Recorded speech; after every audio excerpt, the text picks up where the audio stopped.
Hi, this is Josh Marshall, and this is the Josh Marshall podcast featuring Kate Riga. It is February 4th, Wednesday, 2026. We've got a lot of things to talk about today. We're going to talk about the Epstein Files, which, it's one of these things where it's the thing that doesn't go away. It's almost like, I don't know if there's in there are certain like literary tropes or patterns, right, where you have one storyline that keeps coming back, right? There's always a new thing, but when the new thing sort of peters out, you're back to the Epstein files. Um, One thing before we get into that, we're going to talk about the Senate race down in Texas. We're going to talk about also this special election they had in Texas, which people I think are rightly looking at as some kind of indicator of what we're going to see. Maybe I was going to say next year, but now it's this year in the 2026 midterms. But before we do that, news came out just I don't know earlier this morning, and this was previewed. I think there were some articles saying this might be coming, but the Washington Post announced I think they're like cutting like a third of their staff, and they're cutting the entire sports section. And I did a thread on Blue Sky about this a few moments ago, and this is the billionaire white knight publishing cycle. The billionaire publishing, white knight publishing doom spiral. You know, they come in, everybody's happy. They're glad everybody's happy. They have a limitless checkbook. They can fund anything, and it goes for a while. But after a certain period of time, the billionaire doesn't like losing money, even if it's trivial money. And they go in with these consultants who usually don't really know anything about newspaper publishing, but they know how to speak billionaire.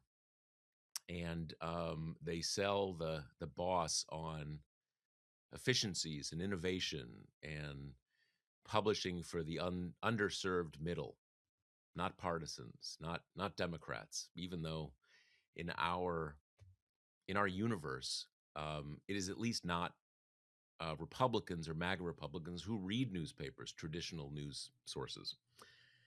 And that goes on for a while. And there are a lot of whiz bang changes and, staff cuts and layoffs and stuff like that. And at a certain point, the billionaire can kind of see that it's not working. Give the billionaire his due. He knows when something is not working. And after a while, and this is the key thing, the owner gets bored. It's not fun. It's just, why am I doing this? And then they go in for like the self-immolation cuts, because the institution can fail, but personal failure is not an option. And if you sell it to someone else, and people are saying right now, why doesn't Jeff Bezos just sell the Post to someone else? Why is he like at this point like literally destroying it? And I think the reason is, if you sell to someone else, you admit you failed. But if you just shut it down, that's not failure. A badass businessman, sometimes he's got to see the writing on the wall and say, this business is done. And that is what is happening I think at the Post right now. Because look, um, if you have a local metro paper, sports, if there's anything that has a mass audience, it's sports. People like sports. If you're cutting your sports section, why are you even doing it? People may not care about international news. It may be important, but it's never going to be a moneymaker. Sports should be why people hold on to the paper. So it's I don't know what's going to happen, but it's sad. But it is something like this happened at the New Republic. Must be 15 years ago now. Chris Hughes came in, very similar cycle. At a certain point, they just get bored. He sold it eventually, and now it is sort of reborn as a very different kind of publication than when Marty Peretz um, ran it. In many ways, all for the good, but it's a sad day for the Post, and I say that as someone who I think gets gets the necessity of a news publication operating in the black. Maybe honestly, this sounds presumptuous for me to say, as much as anybody in contemporary news publishing, because I've had to make that work for 20 years, and like uh it's a sad day for that, and for the people in DC, for whom it is the local paper. It's bad news. So Kate, give us the lay of the land. What do you make of it, big picture? As you mentioned, being in DC, how it is a particular loss of your local paper. I have to say, um, and I'm going through a personal loss right now, so it's amplified for me. But living in DC is so unsettling right now. It's he tears down the White House, right? And now he's going to demolish the Kennedy Center. And he's mentioned wanting to tear down the federal agency buildings, the big kind of iconic brutalist structures. He's going after Haynes Point because he wants to change the public golf courses in DC. There are rumors that they're looking for an excuse to get rid of DC's bike lanes, which is like a huge part of the city infrastructure. And now, on top of all of that, you have him, well, indirectly, right, a billionaire in his thrall, demolishing the Washington Post. And that, as you said, is coming at sports, which I have to say, I've seen, like, there was this Ashley Parker Atlantic article that everyone was sharing around, with her kind of lament for the Post. And she talks about, the Nats, the Caps, the Commanders, these beloved DC teams. And, it's always a little tiresome when reporters pretend that women's sports don't exist as just kind of a knee jerk way to talk about it. But it is a particular loss for women's sports because that area of journalism is so vacant already. And the Washington Post had a reporter who covered the Mystics beat and they covered the Spirit beat. And so that's a kind of particular loss. And then, gutting the Metro section, which is a huge part of the appeal of the paper, because in a lot of other ways, how they're trying to do this thing, how they're only wanting to keep the sections that get awards, right? They're keeping their White House team, they're keeping their congressional team, like the areas where you would kind of traditionally get Pulitzers and attention or whatever. But that's not even historically true. Like, Watergate emerged because someone on the Metro desk was listening to the police scanner, right? That's what was its birth. But also, it's just such a sign of the kind of, I think, moral vacuousness of that you'd got the metro section of like one of the country's most important cities, because it's just so like rootless. You have no interest in the place you are, the people who live there, um, which in DC is one of the coolest possible beats that there are, because Metro combines the most powerful movers and shakers in the country with like the normal people who also live there. Like, it's such a bizarre city in that way, and such like a rich vein for reporting. So yeah, I don't know. The Washington Post has just been long my favorite paper, when I was little and I first became exposed to all the president's men, and I got really obsessed with Katharine Graham. And it was kind of the launch point for me to really, I always knew I wanted to be a writer, but to envision like how that would look, um, as a profession. So yeah, it's totally depressing. And just being a denizen of DC right now, it really feels like everything you love about the city can be taken from you at any moment. It's really destabilizing. It you know you brought a DC perspective to it, in the sense that I wasn't thinking of it in terms of, literally the buildings being torn down. Literally the buildings. I mean, we all remember just a few months ago. I don't even know how long ago that was. Trump just decided, kind of on the spur of the moment, he's going to bulldoze the east wing of the White House, and that still remains to me, even though it is obviously much less significant in human terms than the ice wilding sprees and so many other things that are happening, but it just has this shocking weight to it. Like, Like, it's at the end of the day, the president is supposed to be someone the people hire to run their government. The president doesn't own the government. He doesn't own the state. He doesn't own the sort of the physical infrastructure of the state. But it's sort of like you hire someone to manage a piece of property you own. But the country and its physical manifestations in sort of state infrastructure are not the president's to destroy. And something similar to that applies to the Washington Post. It's an institution of the city. And, obviously it is different. He owns the Washington Post. It's not exactly the same. It's not like he's not breaking any rules. But, you know, yes, it was losing money. And lots of big metro papers have had to downsize and sort of reemerge in a different form and stuff like that. And maybe that was going to happen to the Post. And but that's very different than this.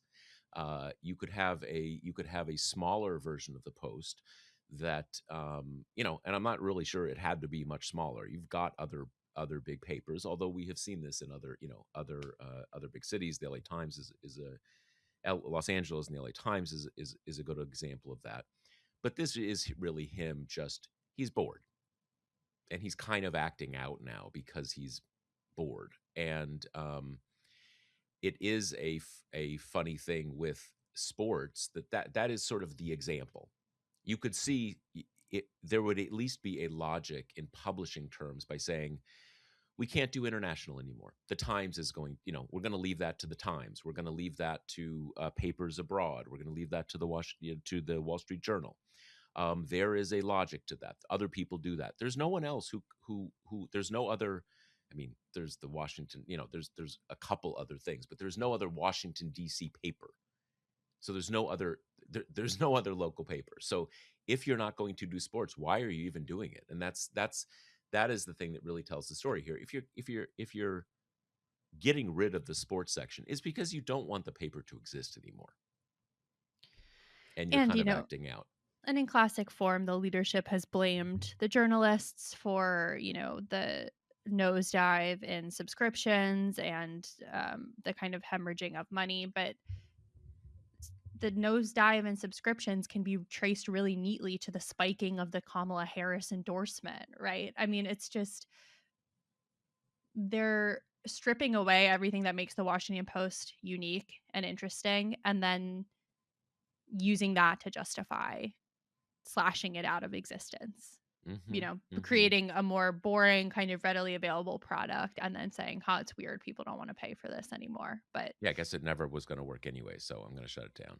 exactly. And I mean, we need to move on, but it's just so particularly galling that someone like Bezos has such wealth that he could just like single-handedly subsidize the Washington Post for the rest of his life and like not even feel that Yeah. financial dent, Mhm, It's just mhm. such a bummer that we're in a time where the rich people don't even feel like they have to, build libraries or anything like that anymore. We don't even get the benefit of like the public service aspect of unbelievable, stratified wealth. Yeah. No, that is very true. And it's important to recognize that the robber barons of the Gilded Age didn't start off building libraries, right? That came later. Um, but there is a big contrast, and look, he absolutely could have subsidized the Post in its I don't know where exactly that point would be, but it's 2021 or 2022 size and scale forever. He could have done that. If he doesn't want to bankroll a lot of losses, like, okay, he owns it. But what a billionaire could do, at least, as I said, we have seen this cycle where only a few metro or city newspapers have been able to, like the Times or the Journal. They were kind of at the right place at the right time. They had enough money, and kind of in some ways the Times is big as it's ever been and going great. Maybe that's not possible for the Post, but there is, we've seen how the Boston Globe, the LA Times, you can reemerge in a different form. And what a billionaire could do is at least manage that process of downsizing and reemerging in a way that was less desperate, right? To not have to not have these cash shortfalls where you just have to make cuts you regret and all that kind of stuff. And here we are. So, okay, let's move on to the other topics we wanted to cover in this episode. First and foremost, the Epstein Files, which there was another enormous dump over the weekend. Um, so big that it's hard to kind of make heads or tails of, millions of documents, no context, kind of unverified tips to the FBI mixed in with, kind of much more shored up information.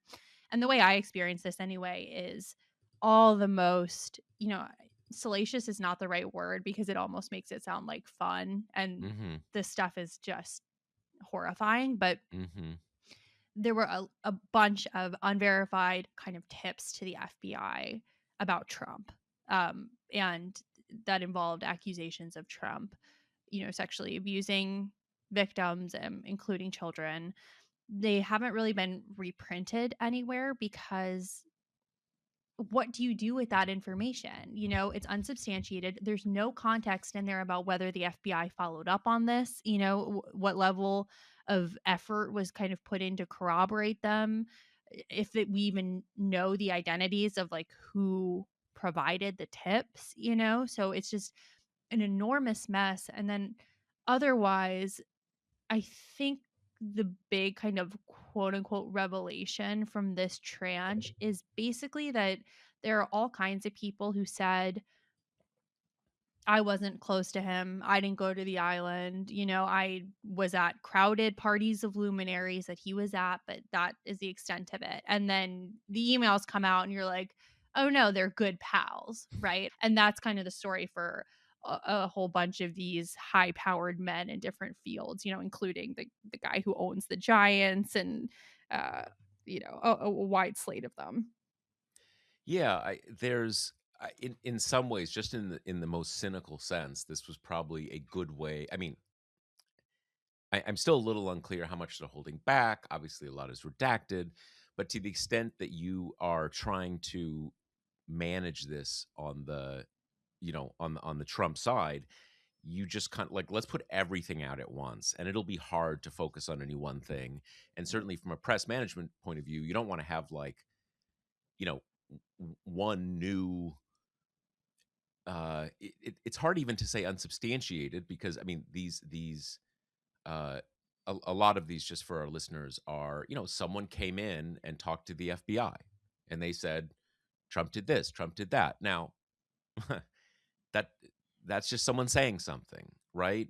And you don't know whether that's true, and it's genuinely not fair to sort of assume a kind of an over the transom claim is true. But as you said, there's probably uh in some of these cases, there's going to be, you could provide context, like this one seemed like it was true, or this one was just, maybe that, all these kind of things, but you kind of put it out there, and as you said, it's sort of hard to know what to do with it, other than like a lot of people claimed Trump did stuff, and like 10 claims isn't equal to true claims, right? And kind of no one knows quite what to do with it. But it is kind of strange that like you have people out there who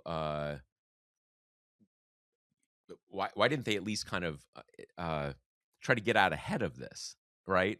That you just have it in like their last story as of 4 or 5 days ago was X, and then the emails there like, "Hey, can't wait to come to the island again. It'll be my 25th time."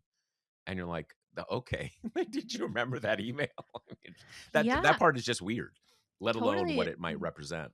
Though I think you had this really weird dynamic where like all these people in the MAGA universe, and I'm not saying that like Democrats were not involved in this too, but you got to compare like the main characters from the left and the right who are like closely implicated in this, and it's truly not even close. On the right you have like Trump is his best friend, like Bannon is managing his PR, Musk isn't, like all of the kind of leading, Melania may have met Trump through Epstein. It's like all the leading figures on the right were in this guy's circle, like they were close to him.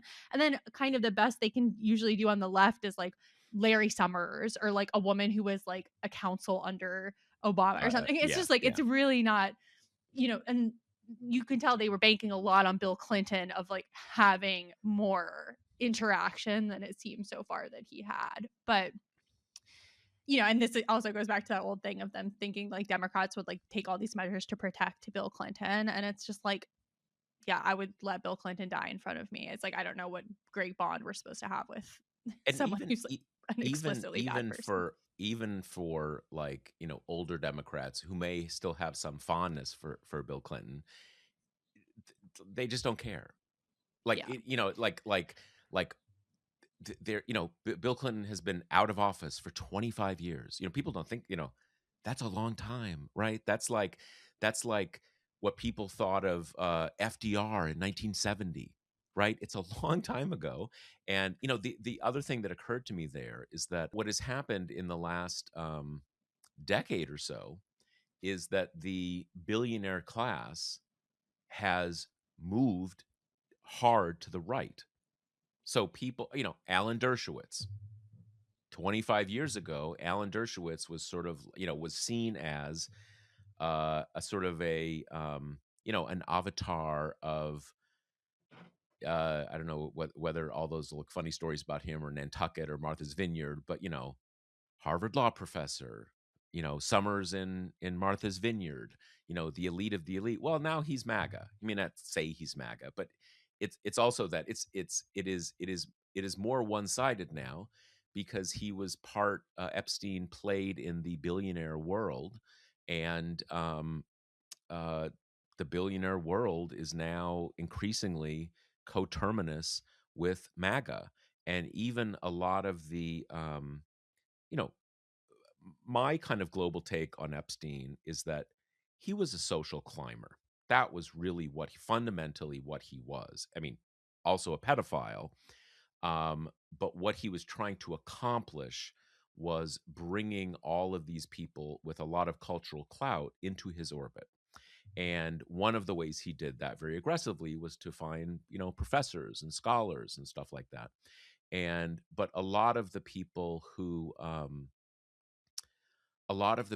in that category they may not be MAGA now, but they have moved in the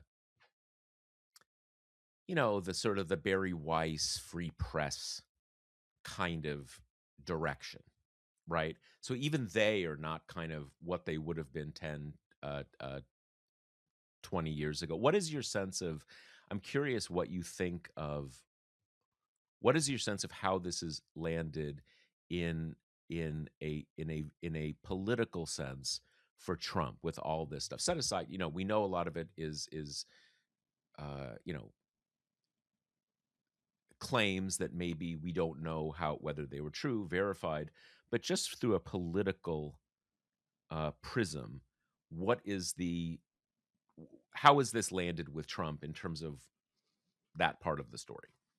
No, I mean, he just keeps doing the same thing of like, you need to get over it. We need to stop talking about it. Like, no one cared about him until recently, which kind of is thing. which is But it's clearly the kind of like endlessly iterating story that isn't going anywhere. And what I was going to say before is that you have this coterie of MAGA people who, while Trump was running, were like, release the files, right? Biden kept them covered up. He's protecting Democrats. We have to release them. Knowing implicitly or explicitly, like, I think this is where I was going to say when you were talking about how all these like famous people who probably knew that this was going to come out at some point didn't hedge their bets. I think they were like in on, either implicitly or explicitly, this project of pushing for the release of the files when you can pin it on Democrats, and then as soon as Trump gets in, immediately pivoting to It doesn't matter. assisting the cover up, right? Yeah, Yeah, yeah, either yeah. through an appearance of like nonchalance or we've seen the files, there's nothing in it, you just have to believe us kind of thing. And I think that was like the bigger project. And Trump thought, with some good reason, that he has such a vice like grip over that part of the country now that as soon as he gave them the signal of like, all right, call off the hounds, this is, I'm in charge now, that they would all kind of uniformly drop it. And it's just proven a little bit too much cognitive dissonance for every quote unquote kind of influencer in that sphere. So, and now you're in the problem where the law passed, right? Republicans were, and that's part of it. Republicans were too pressured to just kill it indefinitely. So it passed. Now we're getting millions of documents kind of parceled out in a way that, in terms of stopping the stories, is the worst way to do that because there's endless and iterative new content. And now you have a situation where the Clintons have offered to Testify. testify Yeah, yeah, yeah. under threat of contempt charges. And it's such a good kind of microcosm of the corner that Republicans are backed into on this, because do they really want the Clintons to testify about the Epstein files? Like, do they really want this story to stay so centered in the news when the Clintons are going to be pretty trained up in kind of pivoting it back to Trump and the rest of the Republicans who are in the documents? But what else are they going to do? This has been, their kind of sole motivating purpose is owning the libs, and there's no lib they like to own better than Hillary Clinton. And so they don't really have a choice. Like, they can't let that pitch sail by. But then, she testifies on one day, he testifies on another day. It's going to be a huge news event where the worst topic for the administration is back in the news again. They've just, I think, painted themselves into a corner and maybe had a little bit too much faith in their ability to reality bend in this particular situation.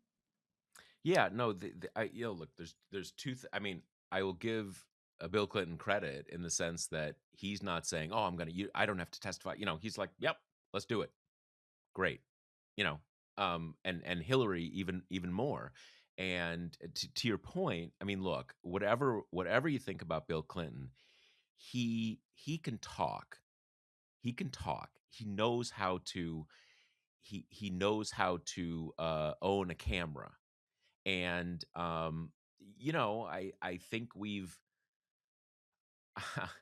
don't know exactly what he did, but as you said, it's kind of like if Republicans were expecting, like, wow, like, a few people went to the island, but Bill lived at the island, and like, wow, it was all Bill. And it's not, at least from what we're seeing, he's kind of just one of a bunch of people who hung out with Epstein. And that's already out. So, yes, do you want I mean, Bill Clinton is one of the greatest political communicators of modern American political history. And do you really want to give him a day on camera when every news organization will devote, you know, you know, live coverage to him just making kind of like, yeah, I was there. What about that thing with all those all these people coming forward saying Trump raped them? You know, there's no the fact that those files don't exist about Bill doesn't mean he didn't do stuff too, but like, as I said, a lot of people seem to come forward and say Trump raped them. Doesn't mean it's true, but there's a lot of smoke there. And do you want to give Bill the opportunity to sort of tell that story? Because, Bill Clinton has already taken his hits, right? And maybe he hasn't been accountable for things he did, but like the stuff is out there. So he's already taken those hits, right? He's taken those hits, and now he can just be on camera for like 12 hours or however long they want to do, him talking about Trump, him talking about Elon Musk, him talking about, I mean, as you say, it's not close. It's I mean, the thing I you know, in some ways, the thing that almost shocks me more than Trump's gall as presenting himself as the as the cleaner of the stables when he's the horse pooping in the stable. I mean, he's the guy. Even more than that is Steve Bannon. He's managing his Jeff Epstein's press. He's the one running interference for him. And it just obviously at a moral level it's not worse, but it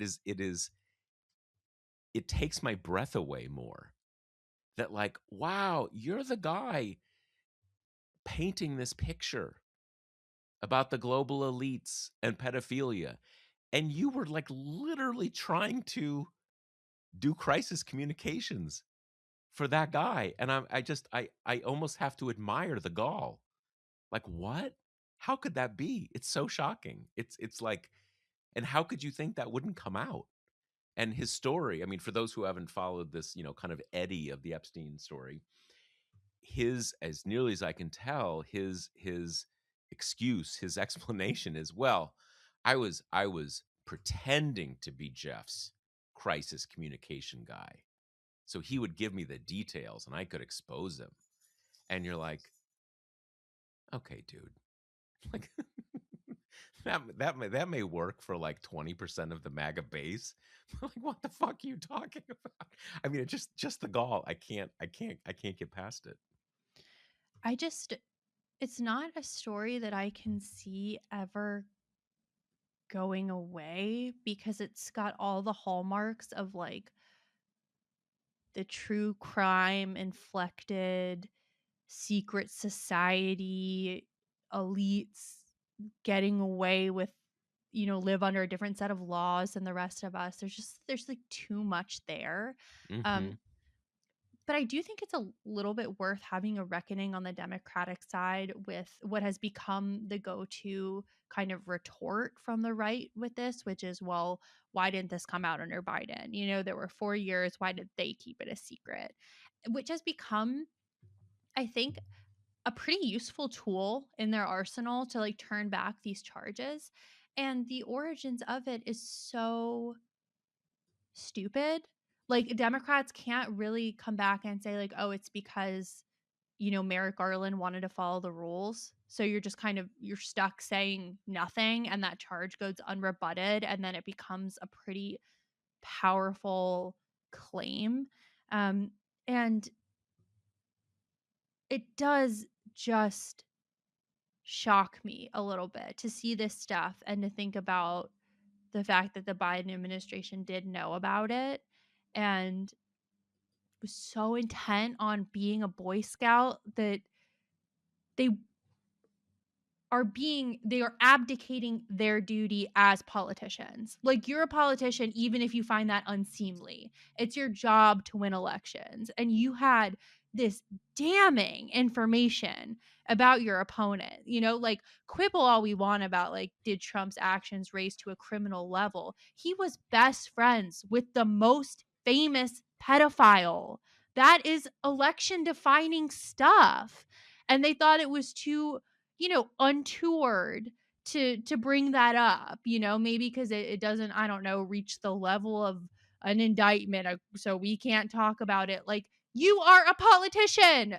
They are going around calling Joe Biden, senile. They're saying he's dead. That is a Weekend at Bernie situation. And you can't even bring up the rock solid fact that Trump cavorted with the most famous sex criminal alive. Like, my God, it just makes you want to tear your friggin' hair out. They called Joe Biden a pedophile based on nothing. And that the press kind of ran with it. Like, Joe Biden being too touchy was a thing for a while Trump is like chuckling and, going through the birthday book for Epstein. I mean, it's just, God, it makes me crazy. Yeah, this is, there are so many examples of this that we have seen over the last decade where I don't know, there's something I wrote a few months ago that there's nothing more pathetic nothing more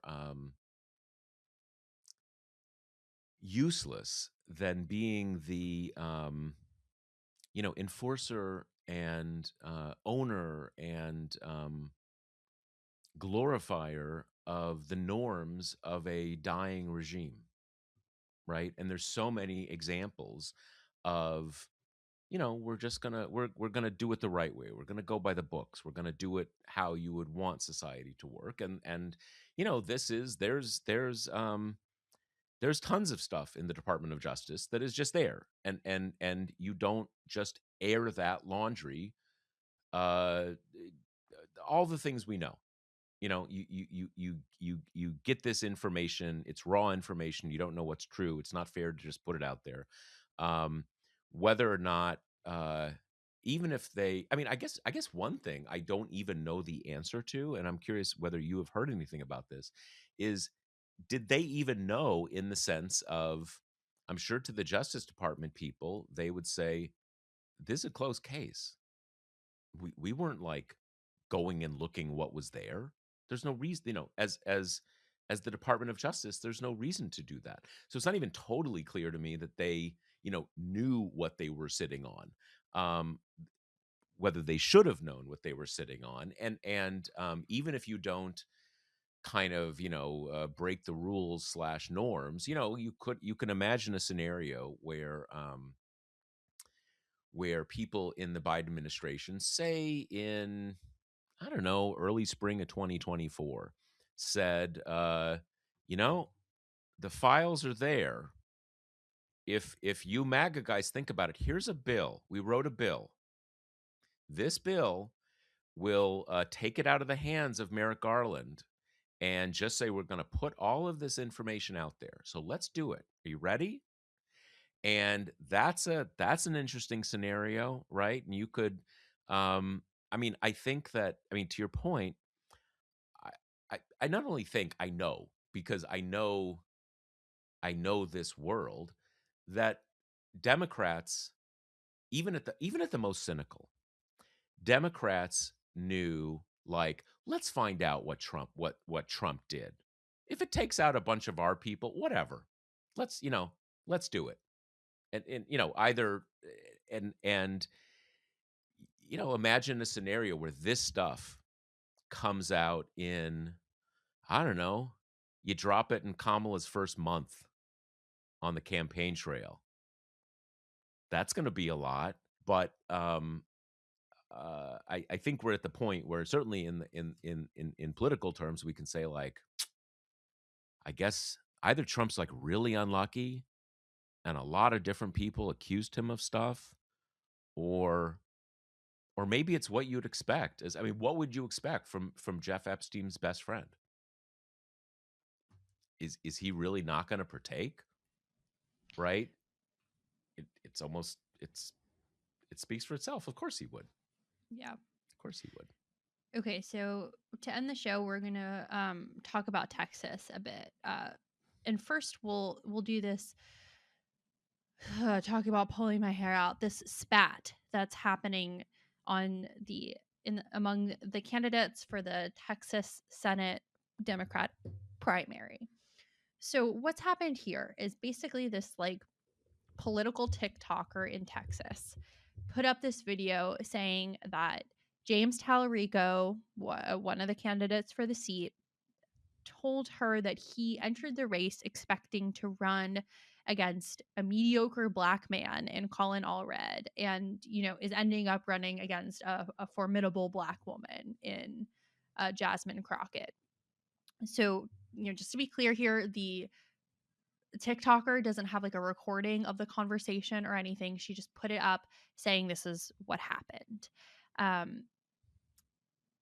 Allred is really upset about this. He puts out a video saying, kind of going after Talarico, saying like, don't, drag down black men while you're pretending to compliment black women. We don't need you. A weird section about like, we don't need you to bring religion back to the Democrats. We already have Raphael Warnock doing that. So that happens.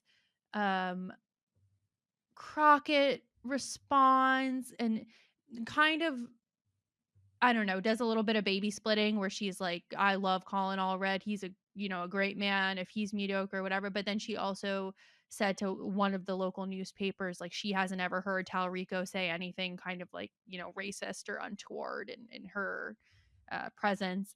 And then Talarico comes with this statement where he's like, I know it's really hard to be black in America, and I would never denigrate all red. What I said was he was running a mediocre campaign, and that's what he expected to be running against versus, um, I guess, Crockett's operation.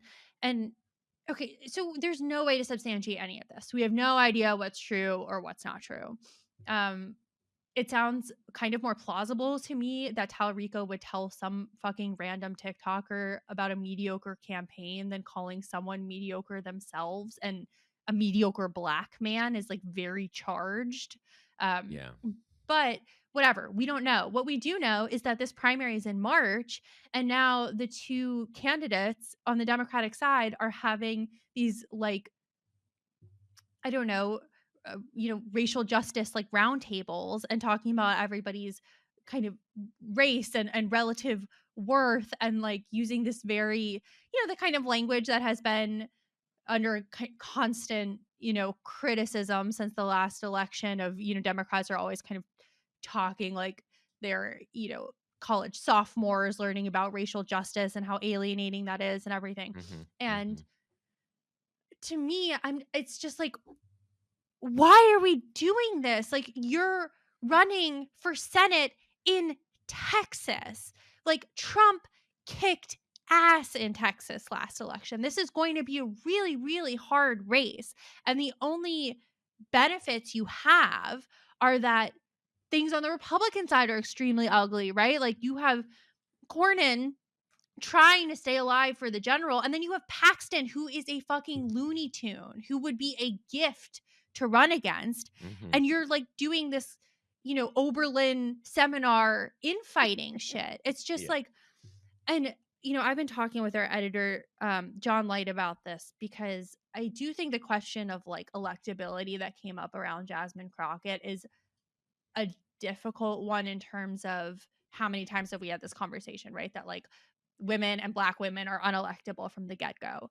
But but then you also get into the fact that like Jasmine Crockett has only run in like a very deep blue House seat, and that she has really premised her whole political career on being a resistance lib. And is that Hmm. a person who can win Yeah. in Texas? Yeah. Right. But the way I've come out of this is like, I don't even think you have to worry about whether or not like she has electability, because the Democrat who's going to win statewide in Texas is going to be so good that they win the primary no matter the obstacles in their way, right? Like, they are Yeah. able to kind of mobilize independents and Republicans, some amount of Republicans, and a whole shit ton of Democrats and a whole ton of people who don't usually vote, because they are that talented, and that's how it's going to go. And I have to say, coming out the other side of this, I'm like, I'm not seeing that in any of these people, in their responses to it, or letting themselves get tangled in this fucking ridiculous news cycle, and I know it's not apples and oranges here. Like, this is a really hard state to run in and win. But something about Mom Donnie that I think is so impressive is that stuff did come up, like racially charged stuff, and, hit that whole like aid being problematic stuff, stuff that like could lead to this kind of like left wing internecine like litmus test infighting stuff. But because he is talented, he was able to like dispatch with that stuff and not let it bog him down. I know Hmm. things have changed, but this is also kind of reminiscent of Fetterman. Remember when that story came out that he like brandished a gun at a black man and stuff, and they were able to dispatch with that and move along. And that is because those people were running such strong campaigns that they can kind of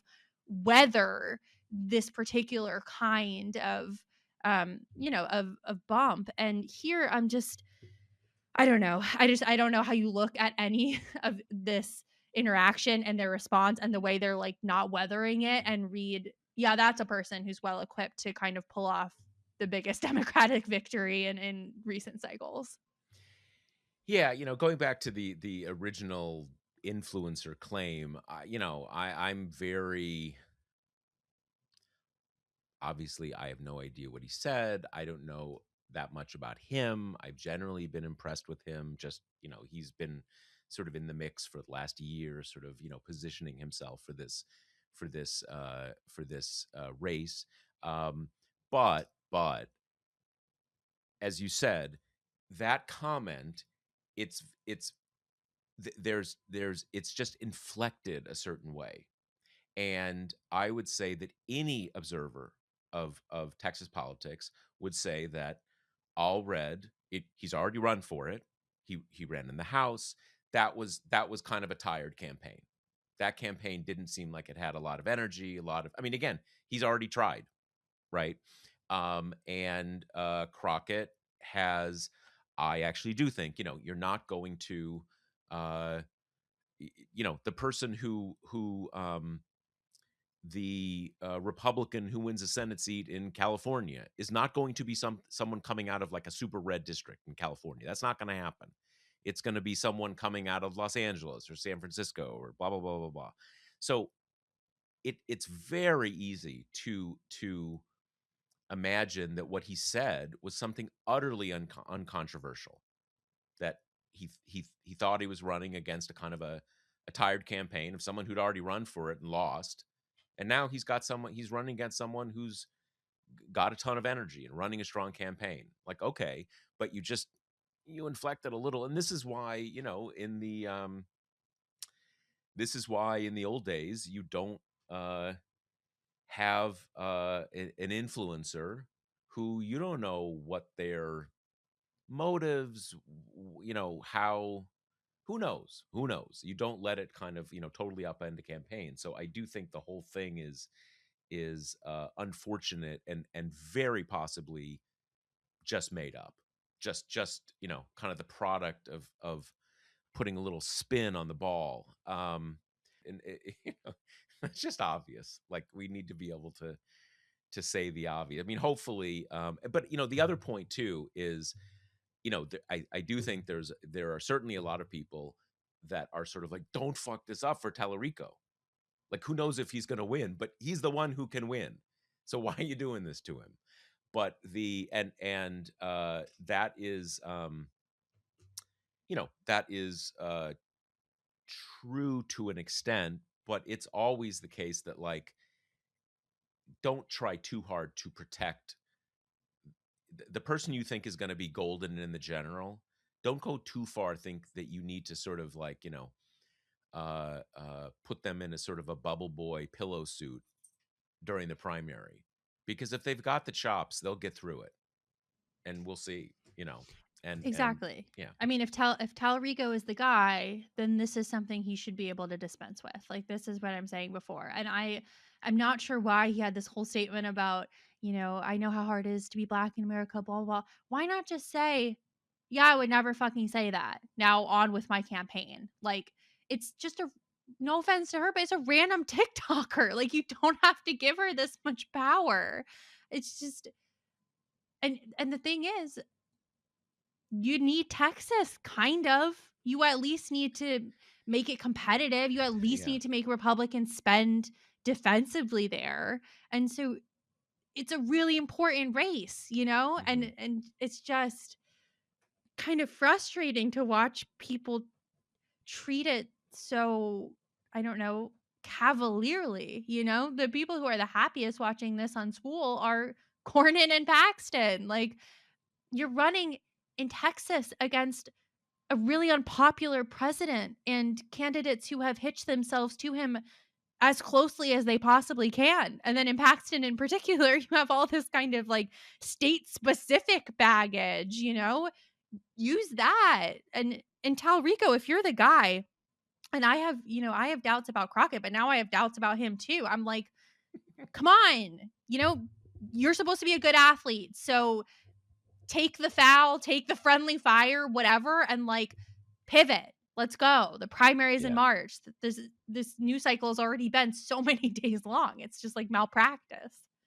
Yeah, I mean, the one thing I would say that possible for any Democrats who's, I mean, and this is not great, so I'm not trying to sort of say it's not a problem, but this is if there is going to be a cycle where it's just a matter of the candidate with the D after their name, this is it, right? As long as they're not like proven to be a child molester or you know, as long as they're not proven to be the things that we know Trump did, um, it kind of, one Democrat's as good as the other. So and I do think this is going to be if it's going to happen for Democrats in this cycle, this is going to be a rising tide cycle. That the tide against the Republicans is just too strong, and you just have a passable Democrat there, and they get in. It's not going to be because, like, wow, Tallarico just had the theory of the case and had the chops the way that O'Rourke and the others haven't. It's just because it's time. So I don't think it's if it's time, it's time, but it's certainly not great. And as you said, you're not gonna. This is not a Oberlin racial justice seminar campaign. And all good thoughts to Oberlin. Great school, but it's it's not Texas. So I wanted to end with like the spot of good news that this spat has kind of overshadowed, which is that a Democrat running for state senate in Texas overperformed wildly. Like overperform is kind of understating it. He won in a district that Trump had won by 17 points. It was a 31-point swing.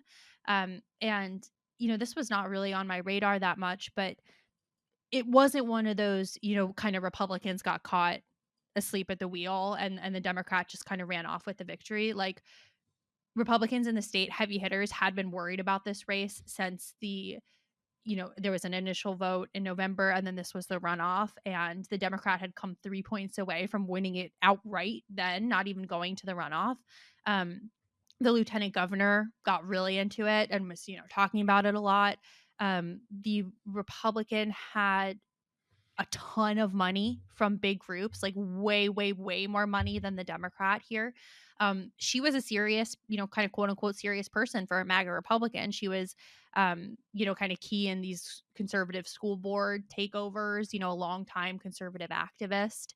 The Democrat is a union leader, a first time politician. And Trump endorsed the Republican like 3 times, and then it's funny, reporters asked him the day of the race or the day after the race, "Your guy got blown out. Any comment on that?" And he's like, "Oh, that's a local Texas race. I'm not involved," after having like endorsed multiple times. So you have this like huge warning sign here for Republicans, a kind of an area too, this like Fort Worth area that had been really one of the big sites of the school board takeovers and the kind of Moms for Liberty movement, experiencing some pretty serious backlash now. The Texas Tribune wrote this really good article that showed Hispanic support for the Democrat was like 50 points greater than Hispanic support for Harris in those same areas. So, huge backlash from that contingent, which is obviously, critically important. And, you want to put this into the context of it's a special election in January, like 5 people voted, we don't want to make huge sweeping um, statements about it. But when you are all of a sudden competing in an R plus 17 seat, that's notable, even if it's a small, weird off-cycle election. And the thing that blew me away when I actually looked at the details, it's not just competing. He smoked her. And yeah, low turnout and all that kind of stuff, but like those are those are shifts that, like, okay, we're not going to see 31, but could you see 10?